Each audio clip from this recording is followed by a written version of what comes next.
Hey everybody, this is Jim, the Tabletop Engineer, and welcome to another playthrough game. I'm going to be doing the pre-rolls for 5 Parsecs from Home. I am starting campaign turn number 3. So before I do the battle portion of it, there are a series of steps that I must follow to roll up some stuff. Then comes the battle, and then comes the post-rolls. So I'm doing the pre-rolls this time. I should go ahead and tell you that every third campaign turn, at the beginning of the turn, you get 1 story point. So I've gone ahead and added plus 1 story point. I was getting kind of low on those. So we're going to go right down these steps. The first one is flee invasion if applicable. It's not. I am not on a planet right now that is at risk currently of being invaded. That doesn't mean it won't.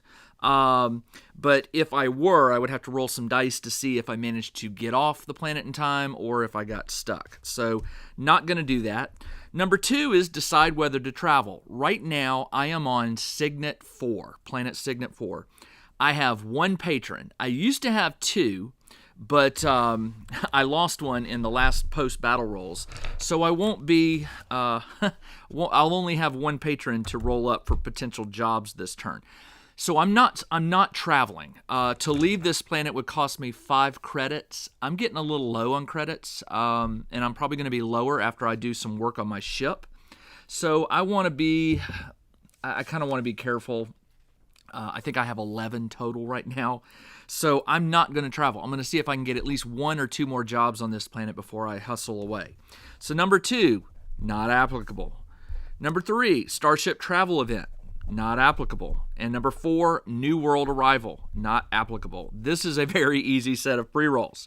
So now we're going to go right to upkeep and ship repairs, because even though you don't travel, that still it still happens. So for upkeep, you basically pay credits based on the size of your crew. My crew is currently size 7. So I'm going to have to pay an additional credit because for 4 to 6 it's 1, and then you add 1 for each one over that. So I'm going to be losing 2 credits for upkeep. And it says you may sell equipment. I'm not going to be selling any equipment. I did that at the post roll, so I really don't have any more rolls or credit to give up. Now my ship debt currently sits at 17, and I like to pay down a little bit each time. Every campaign turn, it goes up 1 credit if you owe up to 31 credits. If you owe more than 31, you have to pay 2 credits in interest. So I'm going to pay a credit of interest this turn anyway, which would take it up to 18. So what I'm going to do is I'm going to go ahead and pay off 3. So I'm down 5 credits. I'm going to pay off 3, which will take my ship down to 14 debt. And then it goes back up to 15 with the plus 1 credit of interest. Ship repairs. I do not need to worry about ship repairs because I have not taken any damage, and especially since I didn't do any travel this time, don't have to do that. Now, pay for medical care. If you have a crew in sickbay, you may now pay 4 credits to remove 1 campaign turn. Normally, I would do that, but I have one crew, Blue Eyes, who is going to spend 1 campaign turn in the sickbay. I could afford to get him out, but there's really no rush because I have another crew member to bring in to replace him. You can bring up to 6 crew members into a battle. So it's always best to try and recruit so you have extra crew in case somebody gets injured and spends time in sickbay. You don't have to pay for them while they're in sick bay. There's no extra credits there. It's just if you want to remove a week, and I'm not going to do, or a campaign turn, and I'm not going to do that. So that's not applicable either. Now we come to the fun part. I love this part. This is where you assign and resolve crew tasks. And I have 6 crew members who can do this. I have the captain. I have 6, my robot. I have Droon, my feral. I have Vey, my precursor. I have Huala, who is my swift, and I have Freak, who is just a minor alien. I should probably come up with a race name for him, but I haven't done it yet. Each one of them can do something. The guy in sickbay cannot do anything. What I can do is I can look for another patron. I can train, I can trade, recruit, explore, Track, which means look for a rival. Right now, I do not have a rival on this planet, and I want to keep it that way. I can repair, which, you know what? I probably am going to do a repair because the last game I found something called a bipod gadget, or was it a weapon upgrade? It was a weapon upgrade, and I don't even know what it is, so I'm going to look it up. Gun mods. Bipod. This weapon receives +1 to hit at ranges over 8 inches when aiming or when firing from cover, and it's a non-pistol only. Guess what? I'm going to repair that. So the repair, if you have any items destroyed, you can attempt to repair. Roll a d6 and add the savvy if the character doing this. Add +1 if the character is an engineer. You may spend credits. Every 1 credit spent grants +1. On a 6 or higher, the item is repaired. A natural 1 fails. So if you roll anything else, it's still damaged. So I'm going to give 6, who has got my +2 savvy. I'm going to have him repair. He gets +2 on that roll. Every credit spent before the roll. So you have to spend the money before.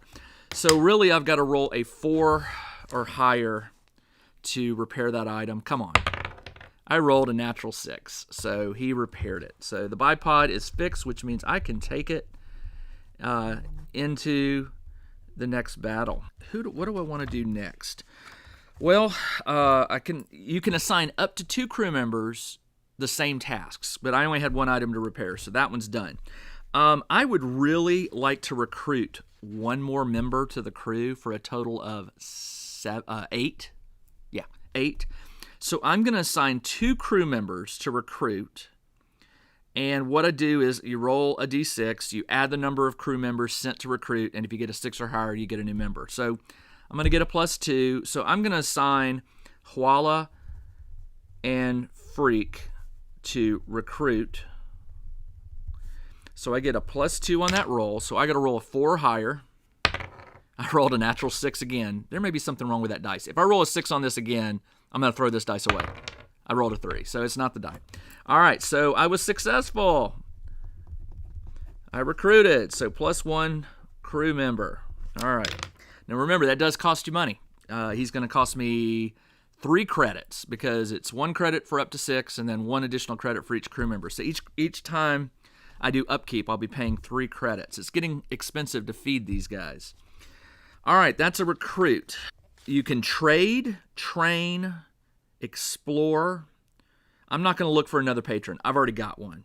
So what I'm going to do this time is I'm going to do 1 trade. So what I'm going to do is I'm going to assign the captain to go trade. And the way this works is for each crew member trading, roll once on the trade table. You may spend an additional roll. You may get an additional roll by adding 3 credits. I don't want to do that. All right, so the trade roll is a D100. Green is the 10s, yellow is the 1s. I rolled a 25. A local map,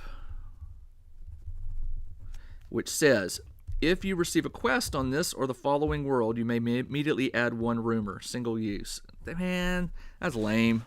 I mean, quests are cool if you can get them, and I've got 3 rumors already, so I've got rumors to add once I get a quest, but I have not got a quest yet. I'm going to have to read the rules on quests and figure out what I need to do to increase my chances of getting one of those.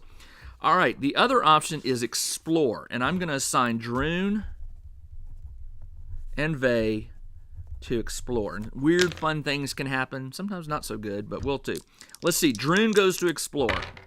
That is a 91. I don't know if you can see that. The microphone is in the way. 91, which on the Explorer, 91, you make a contact. Next campaign turn, add +1 to your choice of a roll to recruit, find a patron, or track a rival. Okay. I'm going to put in parentheses here, 91, make useful contact. And I'll try to remember next turn that I add +1 to a task, to a specific task. Recruit, find patron, or track. Let's go to Vey. Vey gets his Explorer, which is a 70. 70 is Arms Dealer. This could be bad, it could be good. Let's see. Arms Dealer. Purchase any number of rolls on the military weapons table for 3 credits each. I don't need to spend any money. I'm getting low on funds. Let's see. What did I say? I spent 3 on upkeep, or 2 on upkeep, 3 on debt. That's -5. I had 11, and I was down. That puts me down to 6. And on my next turn, remember, I'll have to pay 3 for cruise. I better watch it. I'm getting low on funds, so I'm gonna, as much as I hate to lose that one. That's a cool one to get a weapon. It just costs too much. 3 credits right now is way too much. All right, determine job offer. Here we go. This is where if you have a patron, it's good. All right, if you received a job offer from a patron or begin the campaign with one, a patron, you need to determine the details of the job, as well as who the patron is and how long the job will take. You know what? Last time I did determine who the patrons were, and that you keep them. Let me go back and see if I remember. The patron one was a local government, and the other one was a wealthy individual, and I lost one. I didn't make note of which one I lost, so here's what I'll do. 1 to 3, I lose patron 1, which is the local government, and 4 to 6 is patron number 2. I lose the local government. All right, so this time around, I have a wealthy individual. My patron is a wealthy individual. So let's see what that gets me. Wealthy individual. There's no bonus to any of the table rolls. So danger pay. Next roll to determine the danger pay on this offer. All right. You add 1 if you're working for a corporation. I'm not. So you roll a D10. Is it a D10? Yeah, roll a D10. I rolled a 4, which is +1 credit danger pay. The time frame. This is always interesting because sometimes you have to do it this campaign turn. Sometimes you can put it off. That is a D10, and I don't get any bonus because I'm not working. It's not a secretive group, so let's just roll straight. That's an 8. This or the following 2 campaign turns. So that's really cool. I can do it on turn 3, turn 4, or turn 5. That's nice. All right, let's figure out what this is. The patron may offer additional benefits, hazards, or conditions. If you have worked for this patron before, which I haven't. I have the patron, but I haven't worked for him before. The benefit remains the same. Roll 1d10 for each category. All right, let's see what he's going to do this time. For the I'm wealthy individual. For the benefits, I got to roll a 5 or higher on a d10. 5 or higher, and I did. So there are benefits, or there is a benefit. For a hazard, I need to roll an 8 or higher, and I rolled a 6. So there's no hazard. And conditions, 8 or higher. There's no conditions. Conditions are like, let's see, what are conditions? Like, you only get paid upon success. You must have 6 to take this job. You must have completed a prior patron job in this world. So I don't have any conditions hurting me. But benefits, you roll another d10. I rolled a 6. And the benefit here, the benefit is health insurance. Let's see what that means. Mark down 2 campaign turns of injury recovery. Assign as you see fit. Mark down 2 campaign turns of injury recovery. All right, so I get 2 injury. I could use one this turn if I wanted to get Blue Eyes out, but I don't really have to. So I'm going to save those. 2 turns of injury recovery. That is awesome. That is really, really nice. So when someone gets knocked out of your, like if you get hit during combat and that creature or that crew member becomes a casualty, you go and you roll on another table. Now on that other table, they could be killed instantly, or they could get like a permanent injury which alters their stats, or they could just get a temporary injury which puts them in sickbay for a certain period of time. This allows me to take that injury and recover. That is very cool. All right. The next one is to assign equipment. I've already done that. My crew already has all the stuff I can do. I kind of wish I could buy some grenades or some other exotic weapons, but right now I cannot. So assigning them, that's already done. Resolve any rumors. I am not on a quest, so I don't have to do that. Now, the next second part that I love is choose your battle. This is where you figure out who you're going to be fighting. All right, let's see. First, you must check that your rivals give you the opportunity to choose your battle. Tally up the number of rivals, roll a d6. If the roll is equal to or lower than the number, I have no rivals, so I can't roll below that. So don't have to worry about that. Select my job.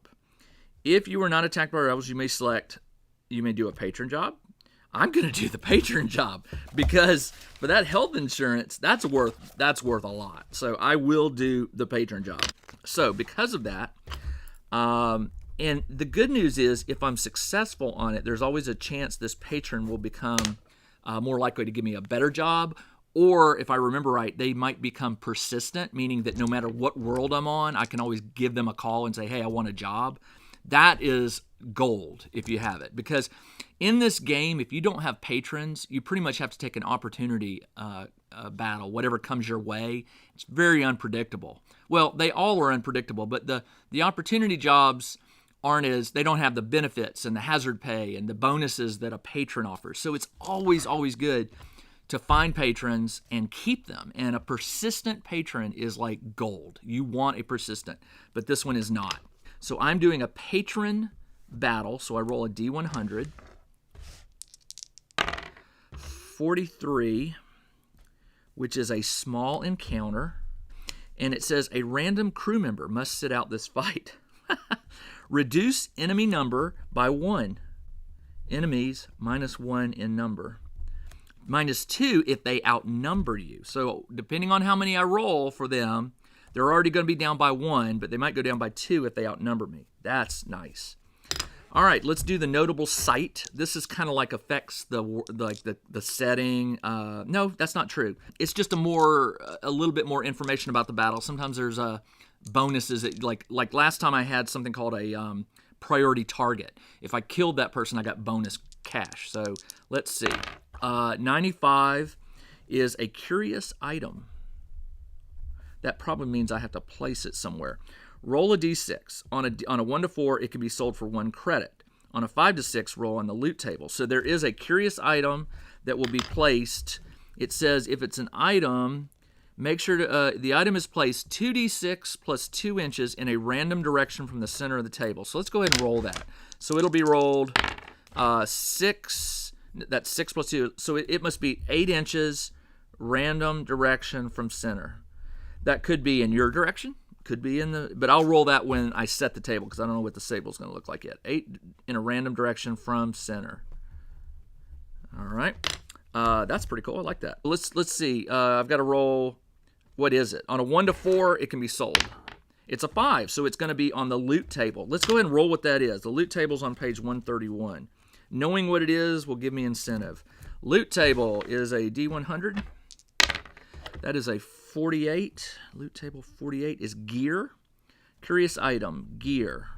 Then you roll on the gear subtable, which is on the next page. Gear subtable, D100. That is a 91, which is a utility item.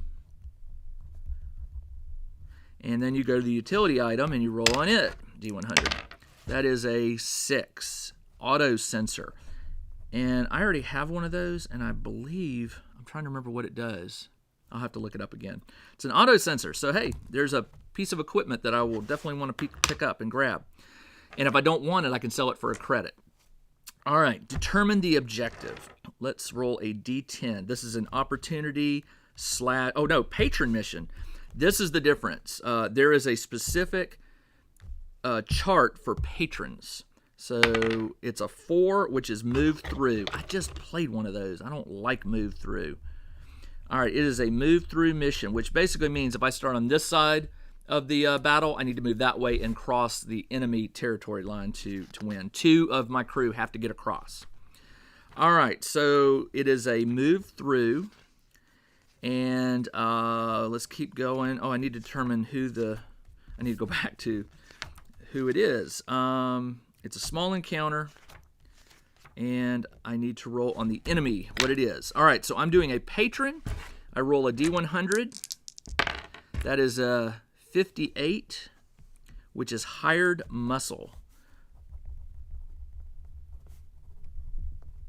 And if you have the rule book, you're going to want to look through all these different types of enemies because they do vary. This book is amazing. Every one of these different types of enemies has different characteristics, different behaviors, different weapons that they might be carrying, things like that. So I'm doing hired muscle. So I flip over to the hired muscle subchart, which has even more details about what type of hired muscle I'm going to be fighting. I roll a D100, and I rolled a 9. A 9 is unknown mercs. All right, they are +0 to their number. So I'll show you how you roll to see what their number is. They panic on a 1 or 2. Their speed is 5. Combat is +1. That's not good. And their toughness is 4. So they are harder to kill. Their weapons, their behavior is T, which I believe is tactical. T is tactical. Tactical enemies will advance at half speed, always retaining cover where possible. They're sort of like the aggressive. They will cross open ground at full speed if needed. They will attempt to close within 12 inches, then will move to outflank and get clear line of sight. If within one move and possessing higher combat, they will try to enter melee brawl combat. If they have a clear shot and are in cover, they will remain in place to aim. Tactical enemies will attempt to remain within 3 inches of a friendly figure whenever possible. So it's always nice to know how they behave. Now, as for weapons, they are a 2B, and I'll explain that in just a moment. So what you do is to determine their number, you come back here, number of opponents. Now remember, it's a small encounter, so I will subtract 1 automatically. I'll subtract 2 if they outnumber me. I'm bringing 5 because it said it was a small encounter. So -1 crew. I have to bring 5 to the encounter, so there'll be 5 crew. My campaign size is 6. So I roll 2d6 and I pick the higher number. I rolled a 5 and a 2. So let's deal with a 5. So there are 5 enemy, but you subtract off 1 because it said it was a small encounter. That's right. It said if they outnumber you, they do not outnumber me. So they just lose 1. So it goes down to 4 enemy. Now, with the 4, I need to figure out if there's any specialists or lieutenants. And it says if you encounter 3 to 6 enemies, 1 will be a specialist. So I have 3 enemies, normal, and I have 1 specialist. And the specialist typically just comes with a bonus weapon. It says if you encounter 4 or more opponents, 1 will be a lieutenant. So actually there's 2 and 1 lieutenant. And I think I forgot to do this. I forgot to do this in the last battle report. I did not take into account that there could have been a lieutenant. So got to remember to do that. So the lieutenant always has a blade in addition to whatever they roll. And their combat is +1. So this person's automatically +2 combat. Wow. So let's go see what their weapons are. You come back here, and remember, their weapons are 2B. So the first one is a number. That's for the regular enemies. You roll on column number 2, and that's a 6. I rolled a 1, which means they have colony rifles. The specialist and the lieutenant get to roll on the B column. Specialist has a marksman rifle. And the lieutenant has a hand flamer. Ooh. So now I know what I'm going to be up against. All right. Now, unique individuals. This enemy may be led by a special character. This may be the mastermind behind the plan. Unless fighting an invasion battle, which I'm not, or an enemy from roving threats, which I'm not, roll 2d6. You add 1 if you're fighting interested parties. I am not. On a roll of 9 or higher, you have a unique individual. So, everything's gone not my way, so I'm sure I'm going to get one. Roll 2d6. There's no modifier, so if I roll a 9 or higher, I get a unique individual. I get a 5, so I do not have a unique individual. They are hard. They are tricky, hard to kill, so I do not have to deal with an enemy, a unique individual. All right, that is it for the encounter generation.